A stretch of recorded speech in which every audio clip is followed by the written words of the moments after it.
Good evening, everybody. I would like to welcome all of you to a class that I believe will make a huge difference in the enjoyment of your life and the lives of your family. I want to talk to you about how to stay young the first 100 years. Now, I know what some of you guys are thinking. You're thinking now, wait just a minute. The title sounds catchy, but do I really need to know how to stay young the first 100 years?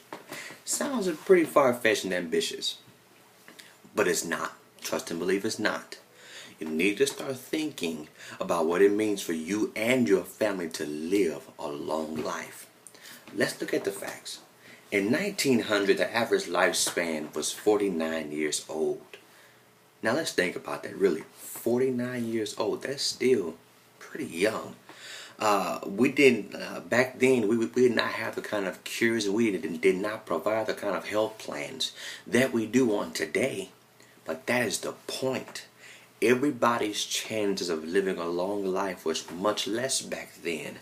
As a matter of fact, the average lifespan today is 77.6 and growing.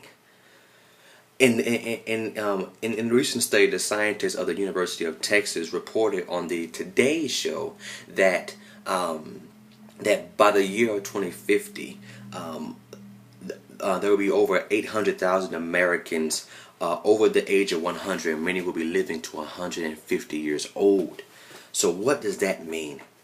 It means your kids need to know more about how to stay young the first 100 years. And they need to wonder how they're going to spend their inheritance, because you're probably going to live so long that they're going to be retired themselves before they even get their inheritance. Assuming that there is some. So yes, this topic is so important for you and your family to learn about and to know about how to stay young the first 100 years.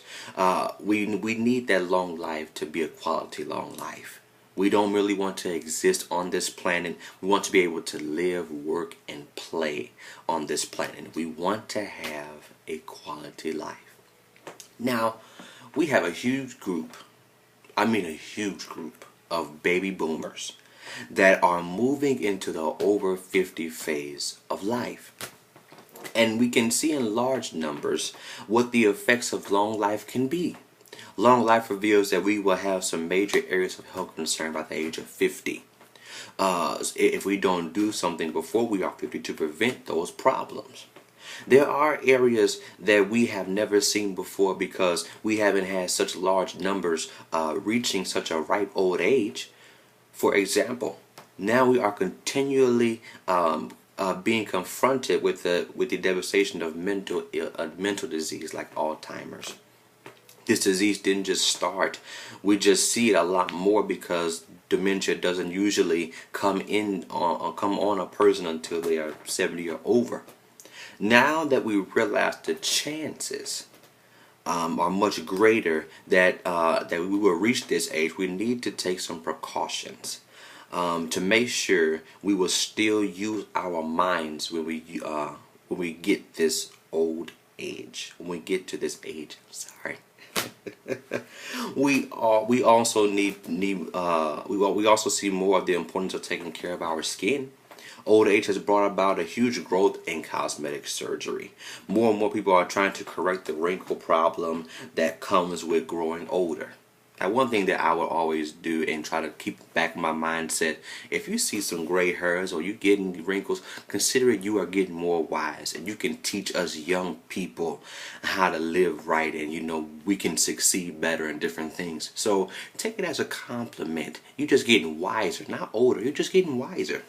Just a little nugget just to give you, that's all. But the biggest problem we have seen come about with the increased lifespan is the increase in musculoskeletal problems. I'm sorry if I pronounced that wrong. In other words, your ability to function, the ability to move around like we used to. We have increased the odds of living past 80. And we have increased our life's activities, but we have not changed the way we take care of our spine. We are the first generation to witness the ramifications that long life creates. It reveals the areas of neglect. Now, let's state let the stats show. The most common cause of functional disability in persons over 50 age of 50 years of age is spinal disorders. Wow, now that's really important to know. How many of you plan on living past 50? I'll raise my hand. I really do. Okay, so how many of you think your family will live past 50? I'm believing. All right, let's think about this as an example. If your house was getting broken into and somebody was going to steal all of your possessions, and I knew who was going to go to your house, what time, what they were going to take, and everything, and would you do something about it to stop it, or would you just let it happen? Well, now I'm able to tell you what is going to rob you of your functional capacities and when it's going to happen. Are we going to do something about it, or are you just going to let it happen? Of course not. So today, let's prevent that from happening. Just like we would prevent somebody from breaking into your home, if we could. But I think we all agree we should work harder to prevent our health from being stolen and our ability to function than we would our possessions for being stolen. Think about this. If we lose our mobility at 65 and live to 105, that is 40 years of immobility and pain. Let's look at some areas of health care where we have already made some adjustments and improvements for our health. Look at the advancements we have made in tooth decay. We used to have many more cavities and loss of teeth in years past than we do now. We take much better care of our teeth now with all kinds of preventative care measures, and now our teeth last longer because of less pain. More people are also living with less wrinkles. That's right, they are. There has been a 465% increase. Think about that in the number of people wanting to get rid of wrinkles just since 1997. I wasn't even born yet. I was born a year later. Come on.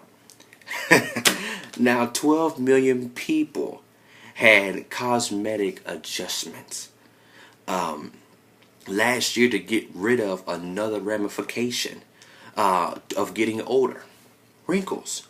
Now I am for all of us having longer lasting teeth and less wrinkles, but I think all of us can agree, really, if you really think about it, if you can't move, a lack of mobility will make you look a lot older than crow's feet.